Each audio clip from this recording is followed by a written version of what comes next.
Okay. Back to the march after a little warm-up.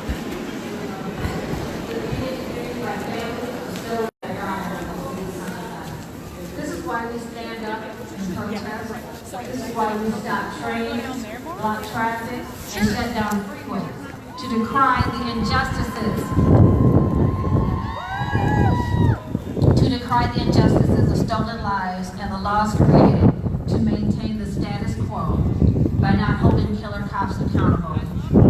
It is time for equal protection under new laws for the melanated people of this country and all stolen lives. No matter the source of your pain, I encourage you to pick up the shattered pieces of your life, stack them up, and build a platform on which to stand tall, hold your head high, speak your truth, and help someone else, and be a strong woman. Thank you all.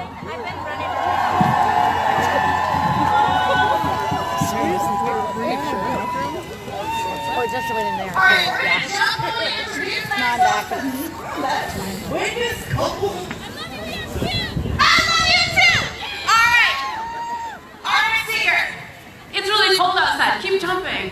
Our next speaker is the founder of Commit Kindness and helped launch the Muslim and Jewish Women of Minnesota organization. She's amazing. Please welcome Sarah Schobel.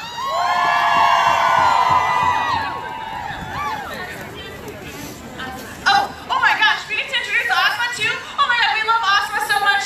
We get to work with her. Elise, say more things about Asma. Asma is the best organizer in the Twin Cities metro area. Currently, she serves as the advocacy director at Reviving the Islamic Sisterhood of Empowerment Rise. You've all heard of it. I will let them introduce themselves. Let's go.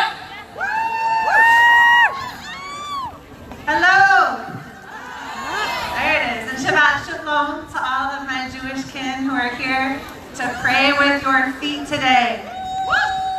So Monday, in addition to being MLK Day, is also a Jewish holiday called Tu B'Shabbat, the birthday of the trees. The trees and their amazing intertwined root systems remind us of how connected we are. So right now, I know it's freezing, I invite us all to turn our attention to the soles of our feet. Join me as we envision roots coming from the soles of our feet, long and deep, spreading into the earth. I invite us now to envision those roots connecting with those of everyone around us, those whom we know and those whom we don't know. The trees and their roots remind us of our interconnection. So I'm here as part of the National Council of Jewish Women of Minnesota, where we turn our progressive ideals into action through policy advocacy, direct service to promote equity, and leadership development. I'm also here as one of the founders of Muslim and Jewish Women of Minnesota. We formed Muslim and Jewish Women of Minnesota to join together, to lift our collective voices, and to work towards equity and justice through public advocacy. Like trees in a forest, we know we are stronger together. And our practice of solidarity means that we show up alongside each other. So I want to tell you a story, and that's this. The day I told my kids about the terrorist attack at the Tree of Life Synagogue in Pittsburgh, my 8-year-old daughter asked why it happened. I replied almost instinctively, because there is a lot of hate in this world, and we have to love harder than they hate. Yeah. Loving harder than they hate isn't easy. It means that we need to stay in relationship with each other even when we feel challenged or uncomfortable. It means that we are committed to one another in joy and in struggles. And loving harder than they hate doesn't just happen. It means being bold in our vulnerability, in hard conversations, in rigorous self-awareness, in understanding the ways that we impact one another, in finding our way through conflict, and in meeting moments of uncertainty with honesty and shared purpose. We stay in relationship. We love harder than they hate. because doing so, it is the only way that we will be able to achieve the promise, our promise, of a multiracial, multi-faith American democracy. So let's turn again to the soles of our feet, to our interconnected roots. And may the truth of our interconnection continue to ground us and continue to show us the way through the journey ahead, because connected we march and united we win. Assalamu alaikum wa rahmatullahi wa barakatuh, everyone. Peace and blessings to you all. My name is Asma Muhammad, and I'm the Advocacy Director at Reviving the Islamic Sisterhood for Empowerment, where I work to amplify the voices and power of Muslim women, giving Muslim women back the mic. We work to dismantle white supremacy and patriarchy, so my work is tied directly to my own liberation. Almost exactly 9 years ago today, I started wearing the hijab. And I did so knowing that half of the people I loved wouldn't support me, that they were scared I was going to get attacked. And they were right, and I still made my choice. I usually hate talking about the hijab, because it's all white progressives want to know. Why do you wear it? Was it your choice? Did anyone force you? And I'm here to tell you, ain't nobody in their right mind gonna tell me what to wear or what to do with my body. So when you march with my sisters and I who choose to wear the hijab. You march for my right to wear it. But this is about more than just me, so I want to share a story with you all. Yesterday, my 5-year-old niece, Haya, was talking to my mom, who just returned from Pakistan. Amma, she said, did you bring me any LOL dolls back from Pakistan? My mom said, no, they don't have them there. She said, so what do the kids there do? And my mom told her they study and play with other things. So Haya responded, well, when Martin Luther King comes, he's going to change that. Later, my sister decided to break the news to my niece. Haya, she said, Martin Luther King went back to Allah a long time ago. What? Haya was shocked. He's dead? Then she asked, well, who's going to bring change? And my sister said, well, what did Martin Luther King change? And Haya replied, he made us all equal, so we could all go to school together. When my sister shared this story with me, it took us both a second to realize the wisdom behind Haya's words. There was a time not too long ago in our nation when my Haya wouldn't have been allowed to go to school with her peers. And each day we come closer to repeating history. There are people who don't want my little brown babies in school. Yesterday, we learned there are people in Minnetonka schools who don't want our Jewish students to feel safe. Those are the same people who want us to put up walls to keep undocumented babies and families out. Who want our black babies to grow up in fear of police brutality. Who shoot up mosques where people are prostrating in prayer. Who want our girls to be silent instead of saying, me too. The ones who refuse to humanize my hijab and refuse to believe that Sarah and I stand here as sisters, Jewish and Muslim, and it's together in human solidarity, in our shared humanity. I'm here to remind you, when they come for us, they come for us all. Will we protect one another? Yes!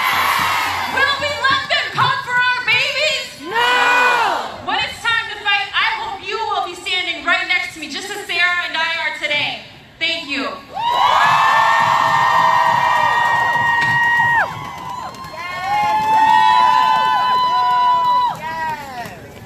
Told you. I just love Asma. I want to point one more sign out here. Over here it says, stand with Planned Parenthood. And who's with me? I thought so. So I want to introduce our next speaker. We're going a little quicker now because we know there's a little breeze and it's a little bit chillier out here. We're gonna get rolling. Our next speaker is a disability rights and young women's rights activist. She's in her senior year of high school right now, and She is doing some really cool things for the state of Minnesota. I want to introduce Hope Hoffman.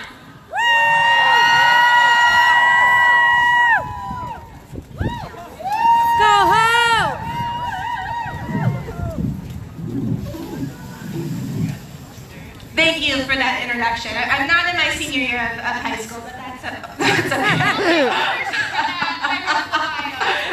It's all good. Oh, we're good. Who the heck am I? My name is Hope Hoffman. I'm, as of Tuesday, 22 years old. I don't know if I'm feeling it yet. Are there any Swifties in the crowd? Over the past 3 years, I've served on the Young Women's Initiative of Minnesota, a collaboration between the state of Minnesota and the Women's Foundation of Minnesota. I represent young women with disabilities, and as of recently, a member of the LGBTQ+ community. I was born and live with spina bifida. I've worn leg braces and walked differently my entire life. As a child, I managed through several doctor's appointments, surgeries, and physical therapy. But as an adult, our healthcare system has failed me. 6 months ago to this day, I had an amputation of one of my legs due to the negligence of a doctor who valued their reputation over my life. We must agree that because health is a privilege, decent healthcare must be a right.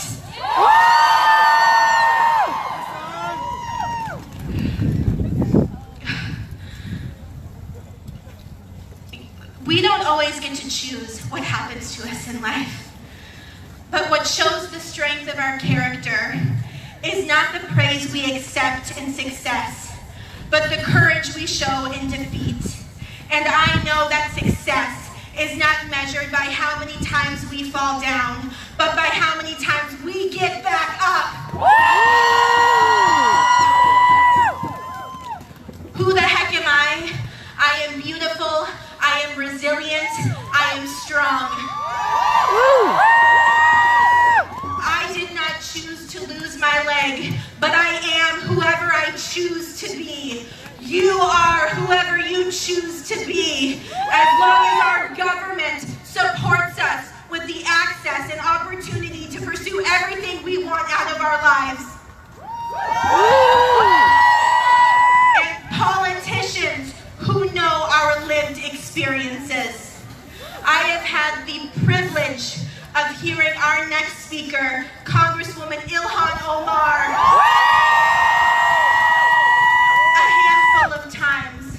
And what always strikes me about her is that she does not stand on stage and say I. She says we.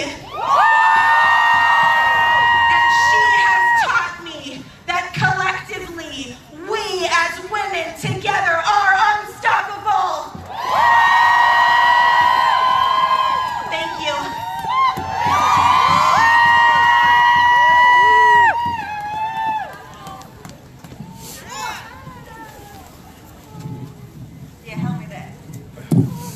All right, I have the distinct privilege of announcing our next speaker, me and Detective Cupcake here. Our next speaker is a member of Congress from Minnesota's 5th Congressional District.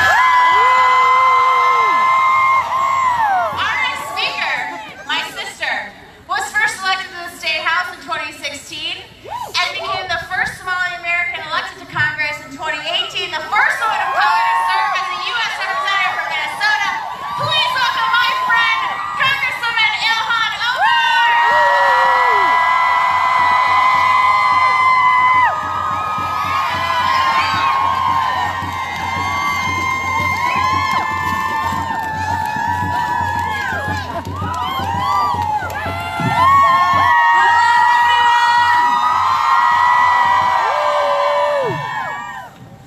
It's great to be introduced by Aaron Bakeway and Detective Cupcakes. That's an interesting nickname for Ilhan. This is a beautiful sight. I am really excited to be here, to be back home, and to be with so many inspiring people on this day. Ilwad said we were going to the Women's March because we are women. And she's right. Because I am here because all of us as women and all of our allies believe that women's rights are human rights. As women, we are often expected to wait for permission or wait for an invitation. But I have news for them. We are saying no thank you. Keep your permissions and your invitations. We know where our rightful place is.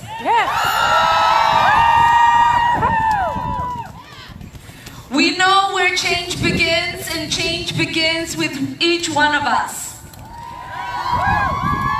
As I said here last year and the year before, we would not be here today if not for those brave women who came before us and fought for our rights. We often drink out of wells we did not dig, so we must always pay homage to those that went through the struggle so that we, as women, can stand tall. But we also are here marching for ourselves, for our grandmothers, for our mothers, for our daughters,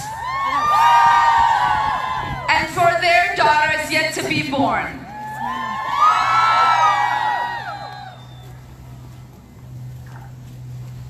We fight because we recognize that women's rights are civil rights.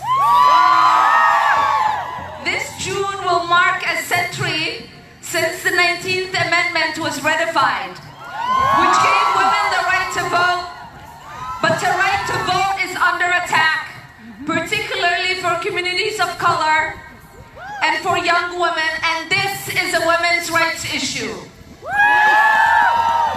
Women's rights are also immigrant rights. Right now, people are fleeing unspeakable violence in their home countries and seeking a better life in America. So many of the women fleeing sexual violence are looking for a better life for their children. This is a women's rights issue.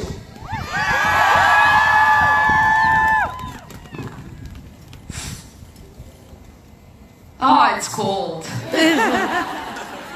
Women's rights are also workers' rights. 16 million women live in poverty in this country. The overwhelming majority of those below the poverty line. Over 13 million remain uninsured. So when we are talking about Medicare for all or a federal jobs guarantee, make no mistake, we are talking about women's rights. Women's rights are also environmental rights. Climate change will disproportionately impact low-income families who are overwhelmingly women. And when we talk about a Green New Deal, we are talking about creating jobs for millions of women struggling to make ends meet, while also addressing the havoc climate change wreaks on their communities.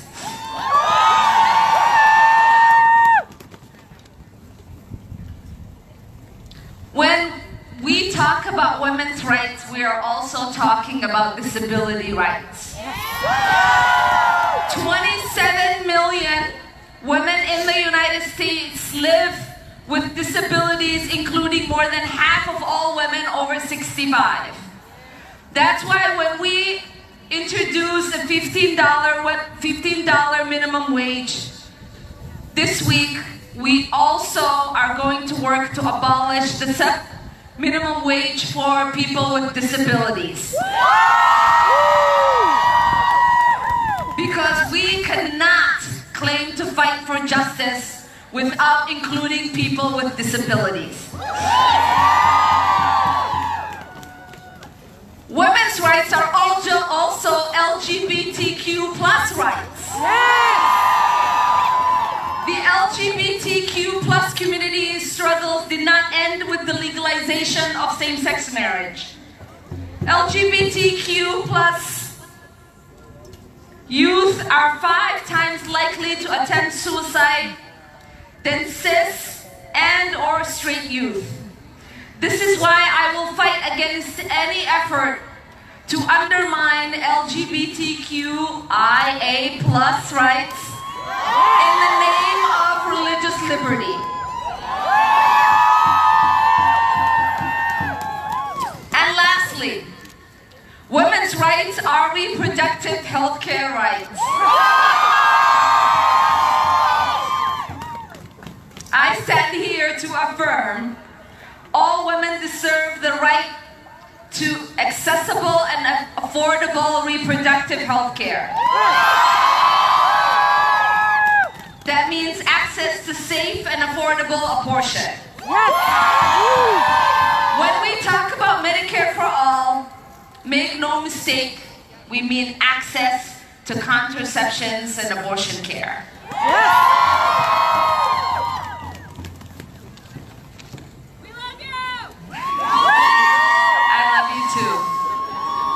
I'm going to end this speech before I freeze to death. But 2 weeks ago, I was sworn into Congress with the most diverse female freshman class. I ran for Congress because I wanted to make sure that my 2 beautiful daughters grow up in an America that's welcoming and caring for all of its citizens. I want to show them true representation of this country's diversity and to be able to offer a counter narrative to the hate coming from the current administration. My hope is that one day we will have Congress that is fully representative of this country's diversity. And I hope that there are other women standing in the crowd today or growing up in refugee camps like I did, who will one day walk the halls of Congress like I do now.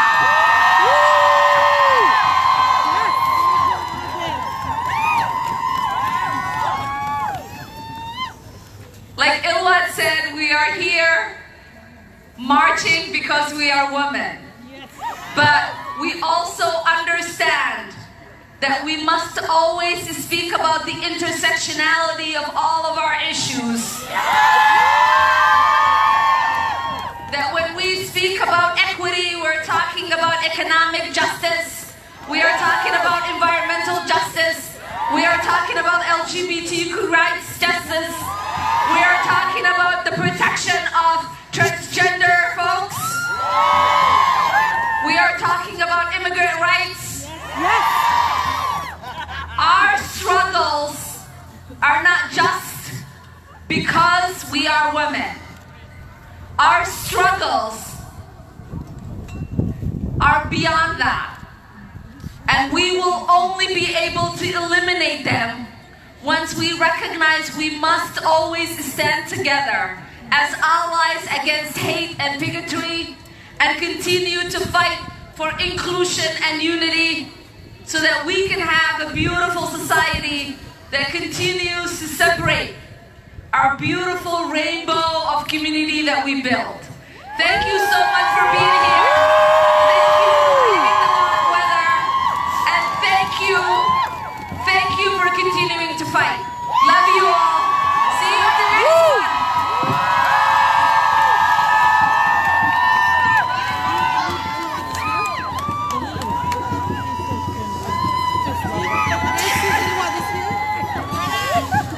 Detective Cupcake wanted to hang out one more time up here, so. All right, Detective Cupcake and I are going to introduce our last speaker. Detective Cupcake.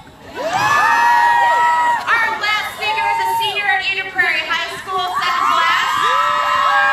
She interned for Congressman Dean Phillips and currently serves as student co-chair for Students Protect Minnesota and is a member of March for Our Lives Minnesota. Please welcome Muna Galvete.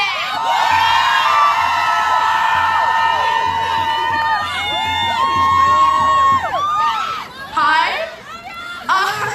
You guys look kind of cold, so let's start a few chants. I have a question.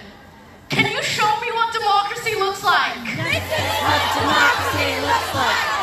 Show me what democracy looks like. This is what democracy looks like. Show me what democracy looks like. This is what democracy looks like. Thank you. My name is Monica Beta. I am 17 years old. I'm a senior at Eden Prairie High School, the president of my Muslim Student Association, co-chair of Students Protect Minnesota, and I was an intern on Dean Phillips' successful campaign for Congress. A person like me should not be giving a speech like this. I am here because of the people I know and the connections I have to people in this movement and others like it. Without them, I wouldn't know how to get involved. Activism should not be a club where you have to know a member to join. Instead of making activism exclusive, we should open the doors to the people we are so urgently fighting to protect. Girls like me grow up into women like Ilhan. Seeing a woman who looks like me and is so successful in changing the world inspires me. I see myself in her, and I want to encourage all of you to continue voting people into office that are going to make real change. Because going backwards is not an option. Gridlock is not an option. We must go forward. Feminism without intersectionality is not feminism. Without inclusion of people of every single race, religion, gender, sexuality, ability, age, and class, our system is not a true democracy. Racism will not be tolerated. Sexism will not be tolerated. Islamophobia will not be tolerated. And anti-Semitism will not be tolerated. Our country was founded on the principle that every person was created equal. And that principle is what propels us forward. When we boost each other up, instead of putting each other down, it strengthens our ability to make change. I also want to thank all the men who showed up here today. Allyship is the only way we can truly make change. We must amplify the voices of those who are less privileged and aren't always given a seat at the table. I've always loved that old saying, that if you're given a seat at the table, bring a folding chair. I'd like to thank the Women's March for amplifying diverse voices that aren't always heard. And if you want your voice to be heard, make sure you vote in 2020. And to all of you that showed up here today in the freezing cold, thank you. You didn't have to be here today, and you don't have to show up to anything outside of this march. But if you are seeking change, you must take action outside of this event. Our passions and goals cannot stop here. We must march on. Thank you.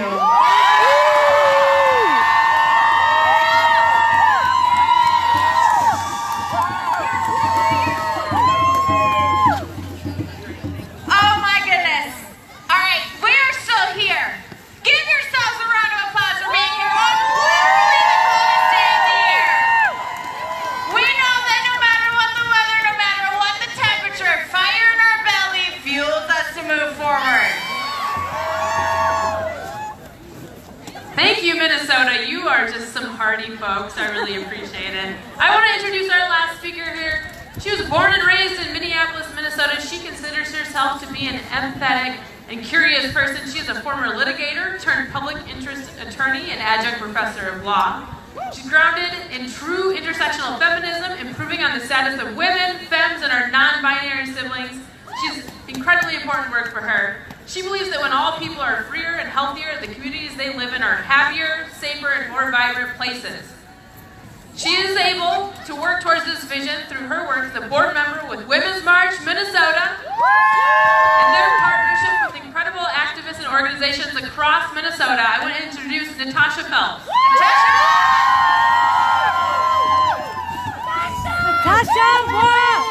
Hello, everyone. Hi, I'm Natasha with the Board of Directors for Women's March Minnesota. Thank you for sticking it out. It is really cold. Thank you for taking the time to travel here, whether that was by bike or foot or bus, whatever. Thank you for taking time off of work, for getting childcare, for bringing your children, your pets, your families, your friends. To those of you who are still standing or sitting that are going through pain, whether that's physical, emotional, or spiritual, thank you for overcoming all that you needed to overcome to be here and stay here today. Women's March Minnesota appreciates each and every one of you, so thank you very much. We love that you're here. We love that you're going to leave here today and make a positive impact towards social justice. It is your support that allows Women's March Minnesota to fulfill our purpose of harnessing the power of women and their communities to create transformative change. And let me be clear, when we say women, we mean and include Black women, Indigenous women, trans women, LGBTQ women, immigrant women, Muslim women, women with disabilities, deaf women, Jewish women, Latinx women, Asian and Pacific Islander women, women of low socioeconomic status, all women and gender nonconforming people from a multitude of backgrounds, ages, faiths, statuses, and abilities. We see all of you, and we are working for you all. Improving and supporting the lives of women, femmes, and gender nonconforming folks means that we must recognize that justice and liberation for all requires us to work together against the underlying current of all forms of oppression, white supremacy, and toxic masculinity. We are dedicated to this collaborative movement, and we hope that you're with us too. Women's March Minnesota is in the process of determining what 2019 and beyond looks like for us. And we invite you to the table to be heard, to be understood, to join us. We hope you continue to follow our work and work with us. So what are we fighting for in these coming months? We're winding down now at this rally today. Well, first, of course, we demand that our federal government reopen. This is beyond unacceptable. We demand an election system that makes voting as accessible as possible for everyone across the nation. We demand action to reverse global warming and prevent further detrimental climate change. Federal action is important, but there are a few specific pieces of Minnesota legislation that we are supporting this session, and we hope that you will too. As you've heard, it's beyond time that we've added gender-based protections to the Minnesota Constitution, and we demand an Equal Rights Amendment. We stand with the NAACP Minneapolis and others to protect Black children and families in the child protection system and support the African American Families Preservation Act. We support the Missing and Murdered Indigenous Persons Act, which creates a task force with a strong coalition of Indigenous women's organizations and 11 of Minnesota's tribes to address and finally collect data on the history of missing and murdered Indigenous people, especially women and girls.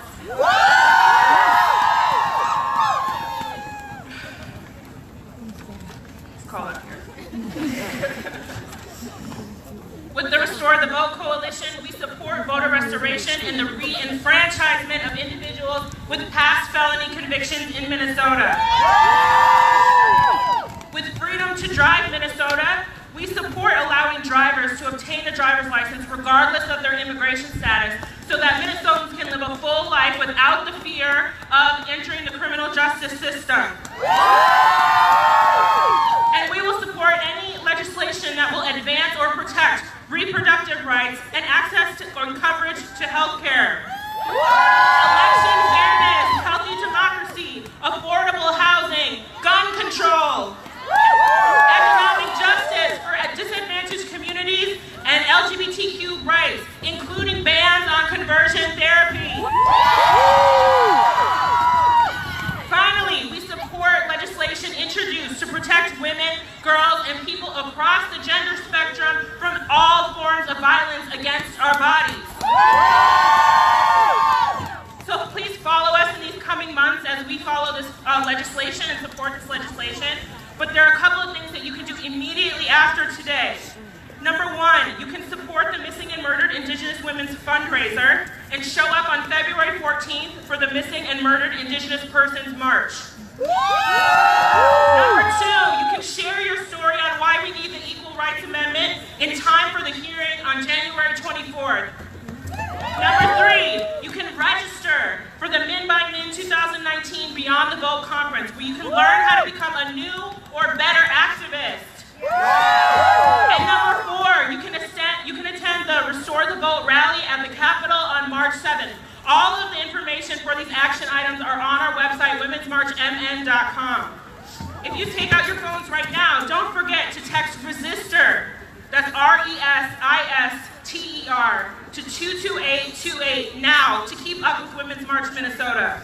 You can also sign up for our email listserv on our website, again, womensmarchmn.com. And follow us on social media at the tag Women's March MN.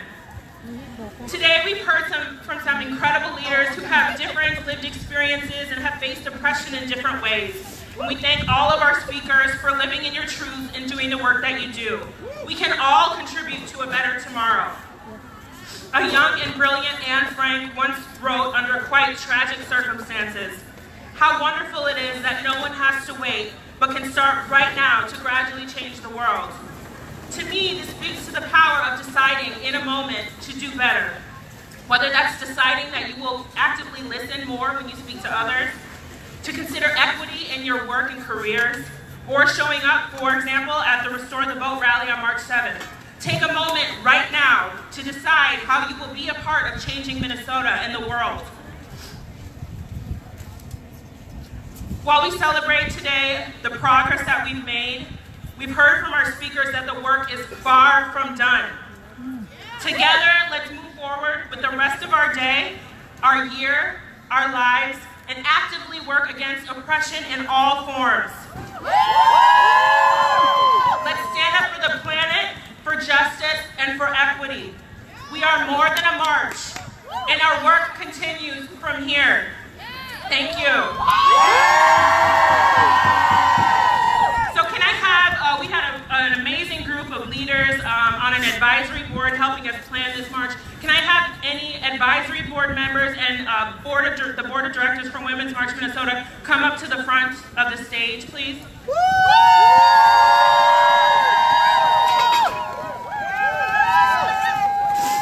Okay, great. And now to close us out, we're going to bring out the incredible, the resilient Chantel Allen of Black Lives Matter, Twin Cities. Give her a hand, everyone.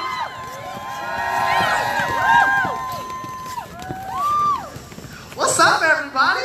Y'all still here? Looks like you guys are the resilient ones. So I brought my crew with me. I got Monique with me from Black Lives Matter Minnesota. Danielle Swift, she's the East Side coordinator.